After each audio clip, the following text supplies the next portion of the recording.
Programme کے اس حصے میں ہم بات کریں گے وزیر دفاع خواجہ آصف کے اس بیان کی، جس میں انہوں نے پاکستان تحریک انصاف کے اوپر تنقید کے ساتھ ساتھ انہیں مذاکرات کی دعوت بھی دی اور کہا ہے کہ آئیں بیٹھیں مل کر بات چیت کریں تاکہ ماضی کی غلطیوں کا کچھ ازالہ ہو سکے۔ تو سینیٹر صاحب، عفنان صاحب، وزیر اعظم ہمیشہ پاکستان تحریک انصاف کے ساتھ مذاکرات کی بات کرتے ہیں، تحریک انصاف بھی مذاکرات کا کہتی ہے، لیکن عملی طور پر کچھ بھی نہیں ہوتا۔ اس کی وجہ کیا ہے؟ یا مذاکرات کی باتیں دونوں جانب سے محض ایک سیاسی بات ہی ہے، اس سے زیادہ کچھ دکھائی نہیں دیتا کیونکہ کوئی کنکلوژن نہیں ہوتی، کوئی ٹھوس نتیجہ اس کا سامنے نہیں آتا؟ کیا وجہ ہے؟ کیا یہ صرف بیان بازی کی حد تک ہی ہے کہ انہوں نے بھی بیان دے دیا، یعنی کہ حکومت نے بیان دے دیا، اس کے اوپر اپوزیشن نے بھی بیان دے دیا، کوئی ٹھوس اس کا نتیجہ سامنے نہیں آتا؟ کیا وجہ ہے اس کی؟ دیکھیں، اس کی بنیادی وجہ جو ہے وہ یہ ہے کہ جب پی ٹی آئی حکومت میں تھی تب ہم نے کہا، جب ہم جو ہیں وہ جب اپوزیشن میں تھے تب کہا، مطلب جو حکومت تھی پھر کہا، بنیادی طور پہ جو بات ہے وہ یہ ہے کہ عمران خان صاحب is not interested in this charter democracy. یا اگر آپ کو بالکل سمپل میں کروں، وہ انٹرسٹڈ ہیں کہ میں وزیر اعظم بن جاؤں، پاور گریب ہو اور بس، جیسے میرا پہلے گزر گیا تھا۔ اور اگر آپ ان کی پیچھے ماضی میں بھی چلے جائیں تو وہ جب 2007 میں بھی COD سائن ہو رہا تھا، اس وقت بھی عمران خان صاحب نے چارٹر ڈیموکریسی کو سائن نہیں کیا تھا۔ تو وہ ان کا نہ کوئی پاسٹ اس طرح کا ہے، نہ ان کا کوئی انٹرسٹ ہے ان چیزوں میں۔ ان کا اپنا ایک ایجنڈا ہے، اس میں وہ ان کا یہ اس سے کوئی نہیں ہے کہ آج سے 50 سال بعد، 25 سال بعد آج جو ہم کام کریں گے اس کا امپیکٹ ہوگا، تو اگر اب آج چارٹر ڈیموکریسی کر لیں تو اس کا اچھا اثر آئے گا پاکستان پہ، مگر ہی از ناٹ انٹرسٹڈ۔ اب تالی جو ہے وہ دو ہاتھوں سے بچتی ہے۔ ہم اب جو مرضی کر لیں، ہم حکومت میں تھے ہم نے تب کہا، جب ہم اپوزیشن میں تھے تب کہا، جب حکومت میں آئے پھر کہا، مطلب تو شہباز شریف صاحب نے فلور آف دا پارلیمنٹ کہا، ہمارے اور بڑے بڑے لیڈروں نے اس کے بارے میں بات کی، مگر کبھی بھی جو ہے وہ کنکلوسیو اسی لیے نہیں ہوا کیونکہ ظاہر ہے جب تک دوسری طرف سے کوئی رسپانس نہیں آئے گا تب تک کیا ہی کر سکتے ہیں۔ اور اس سے پہلے شاید رسپانس نہیں بھی آتا کیونکہ ظاہر ہے دیکھیں، عمران خان صاحب کا جو پاکستان کی سیاست میں عروج ہے اور جو ان کی کنٹریبیوشن اگر آپ دیکھیں تو وہ بنیادی طور پہ تو انہوں نے آ کے پاکستان کے اندر ہائیبریڈ نظام لے کے آئے، وہ پاکستان کے جمہوری اداروں کی تباہ و بربادی کبھی پچھلے 50 سال میں اتنی نہیں کی کسی نے جتنی انہوں نے چند سالوں میں کر دی۔ انہوں نے RTS بٹھا دیا، انہوں نے یہ جو فارم 47 کرتے ہیں، یہ RTS بٹھانا سب سے بڑا فارم 47 یہ تھا۔ صحیح۔ تو اب ظاہر ہے ایک آدمی جس کا ٹریک ریکارڈ میں نے آپ کو بتا دیا ہے، یہ اپنے یوسف زئی صاحب میرے سے ایگری نہیں کریں گے، لیکن تاریخی طور پہ تو معاملہ یہی ہے۔ اگر وہ واقعی انٹرسٹڈ ہیں تو وہ اس پہ بات کریں، مگر وہ یہ ہمیں جواب دیتے ہیں آگے سے کہ میں اسٹیبلشمنٹ سے بات کروں گا، صحیح، میں سیاستدانوں سے بات نہیں کروں گا۔ اس سے یہ پتہ چلتا ہے کہ آج بھی عمران خان صاحب سب سے بڑے سپورٹر ہیں ہائیبریڈ نظام کے، یعنی کہ شوکت یوسف زئی صاحب، اب یہ موقف آ گیا، یہ پوائنٹ آ گیا ہے عفنان اللہ خان صاحب کا۔ وہ کہتے ہیں کہ جی ہم تو سیاستدانوں سے بات نہیں کرنی، ہم نے تو ان لوگوں سے بات کرنی ہے جن کی ہاتھوں میں ان کی ڈوریں ہیں۔ تو خواجہ آصف کے بیان پر بیرسٹر گوہر نے بھی یہ کہا ہے کہ سیاسی مسائل کا حل مذاکرات میں ہی ہے اور حکومت مذاکرات کی بات کو آگے نہیں بڑھنے دے رہی۔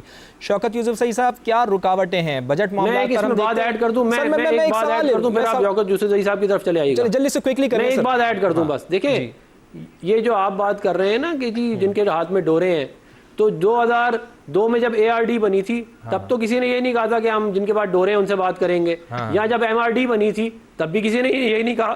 پولیٹیکل جو لیڈر ہوتا ہے وہ سیاست کے تھرو اپنا کام کرتا ہے، وہ یہ نہیں کرتا کہ میں جاؤں آ گیا نا آپ کا۔ شوکت یوسف زئی صاحب سے پوچھ لیتے ہیں، سیاستدانوں سے کیوں بات نہیں کرنا چاہتے آپ شوکت یوسف زئی صاحب؟ دیکھیں، یہ ہر 2 مہینے بعد ان کو ایک وہ نشہ چڑھ جاتا ہے کہ جی چلو میڈیا پہ بیان دے دیں کہ جی ہم مذاکرات کے لیے تیار ہیں۔ تو یہ صرف میڈیا کے لیے بیان ہوتا ہے، دیکھیں ماحول بنانا پڑتا ہے، اچھا، اور اس کے لیے باقاعدہ طور پہ کوئی کمیٹی بنتی ہے، کوئی اپروچ ہوتا ہے۔ تو کیا اس کے جواب میں بیرسٹر گوہر نے کتنی دفعہ کہا ہے کہ آؤ مل کر بیٹھتے ہیں؟ یہ کیا ہے؟ کیا انہوں نے بیان نہیں دیا ہے کہ آؤ بیٹھے ہیں مذاکرات کرتے ہیں؟ بہت ہو گیا، میں نے تو کئی دفعہ سنا ہے قومی اسمبلی میں، کیا یہ نہیں سن رہے ہیں؟ تو بات یہ ہے کہ مذاکرات نہیں ہے۔ یہ تو دیکھیں نا، جو بندہ ہمیں کہہ رہا ہے بیرسٹر گوہر بات تو کرتے ہیں لیکن عملی طور پر کچھ ہوتا نہیں ہے نا شوکت یوسف زئی صاحب۔ بات یہ کہ بیانات تو ضرور آتے ہیں لیکن عملی طور پر کچھ نہیں ہوتا۔ میرے بھائی تو یہی تو مسئلہ ہے نا، عملی طور پہ کون کرے گا؟ حکومت کرتی ہے نا، حکومت پہل کرتی ہے، حکومت ماحول بناتی ہے، حکومت بہت سارے اقدامات کر سکتی ہے لیکن نہیں کر رہی ہے۔ اور جو تانے دے رہے ہیں کہ جی عمران خان نے ہائبرڈ نظام کو، عمران خان نے جمہوریت کو تباہ کیا. میرے بھائی شہباز شریف صاحب جب سے آئے ہیں میرے خیال سے کوئی 53-54 ہزار ارب کا قرضہ لے لیا ہے. آپ بتا سکتے ہیں کہ پاکستانی عوام کا کیا قصور رہا ہے؟ کوئی بتا سکتے ہیں کہ یہ پیسہ آپ نے کہاں لگائے، کون سی موٹر وے بنائی ہے آپ نے؟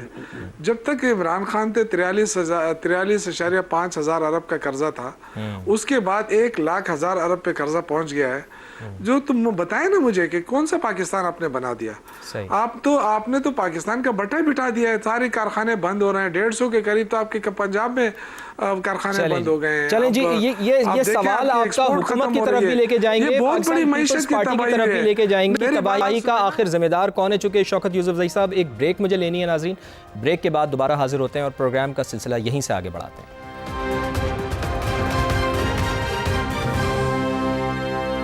پروگرام میں ایک بار پھر خوش آمدید. اور ناظرین، ہم بات کر رہے ہیں کہ مذاکرات کی باتیں دونوں بینچز کی طرف سے ہوتی ہیں. حکومت کی طرف سے بھی کی جاتی ہیں کہ مذاکرات کریں، آئیں بیٹھیں، اور یہی بات کی جاتی ہے اپوزیشن کی جانب سے بھی. لیکن بدقسمتی یہ ہے کہ اس چیز کا کوئی نتیجہ سامنے نہیں آتا. تو شرمیلا فاروقی صاحبہ، آپ کے حکومت کے ساتھ اختلافات ہوتے ہیں اور وہ حل بھی ہو جاتے ہیں، اپوزیشن کے ساتھ حکومت کے معاملات آخر کیوں نہیں حل ہو پاتے؟ کیا وجہ ہے اس کی؟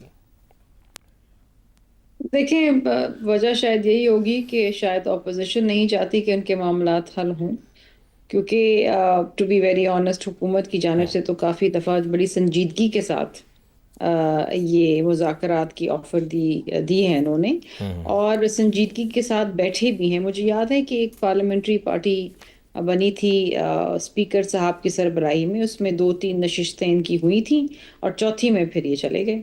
تو بات یہ ہے کہ اگر آپ خود سنجیدہ نہیں ہیں تو پھر ایک فریق اگر غیر سنجیدہ رویہ اختیار کر لے پھر معاملات نہیں چلیں گے. مذاکرات کو کامیاب ہونے کے لیے دونوں فریقین کا سنجیدہ ہونا بہت ضروری ہے. یہاں پر مجھے وہ سنجیدگی نہیں نظر آ رہی، نہ وہ انٹرسٹ نظر آ رہا ہے، نہ پارلیمانی افیئرز کے اندر انٹرسٹ نظر آ رہا ہے، نہ کوئی سیکیورٹی ایشوز کے اندر نظر آ رہا ہے، نہ ان کو کسی قسم کی کوئی لیجسلیشن میں انٹرسٹ ہے.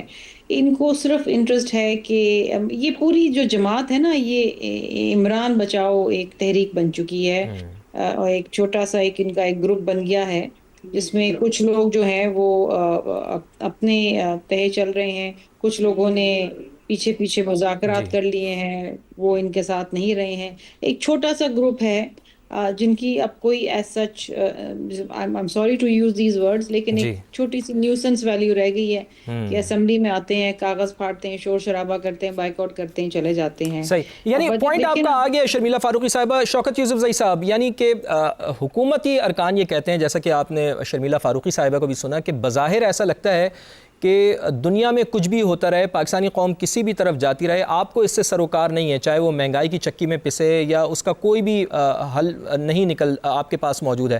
آپ کے لیے صرف ایک واحد مسئلہ رہ گیا ہے، وہ بانی پی ٹی آئی کی رہائی. آخر ایسی کیا وجہ ہے کہ پاکستانی قوم کو ایک طرف آپ رکھتے ہیں اور پھر آپ کا بیانیہ آپ صرف یہ بناتے ہیں کہ آپ کے لیے سب سے زیادہ امپورٹنٹ بانی پی ٹی آئی ہیں، اگر تو وہ ہیں تو سب کچھ ہے، اور اگر وہ نہیں ہیں تو پھر کچھ نہیں ہے. آخر ایسا کیوں ہے شوکت یوسفزئی صاحب؟ یہ حکومتی موقف ہے جو میں آپ کے سامنے رکھ رہا ہوں. دیکھیں، پہلی بات تو یہ ہے کہ یہ لوگ تو دونوں مل کر لوٹتے رہے نا پاکستان کو. کسی نے آواز اٹھائی تھی اس پہ؟ یہ ایک دوسرے کو چور چور کہتے تھے. پہلی دفعہ تو پاکستانی عوام میں شعور آیا عمران خان کی وجہ سے. اگر اس کو جیل میں ڈال دیا گیا ہے تو دیکھیں، مذاکرات کی بات تو ہم ہمیشہ کرتے آئے ہیں. انہوں نے کون سی سنجیدگی دکھائی ہے؟ پیپلز پارٹی کی کیا مذاکرات؟ لیکن شوکت یوسفزئی صاحب، آپ نہیں سمجھتے کہ یہ بھی سیاست کا حسن ہے کہ ان کا ذاتی مفاد ہوتا ہے نا. جو پہلے چور چور کہتے تھے اب دوست کہہ رہے ہیں. تو میری بات تو سنیں، تو آپ بھی تو ان کے ساتھ، سیاست کا تو حسن ہی یہی ہے نا سر. میرے بھائی، ہوتا کیا ہے؟ ان کے ذاتی مفادات ہوتے ہیں نا.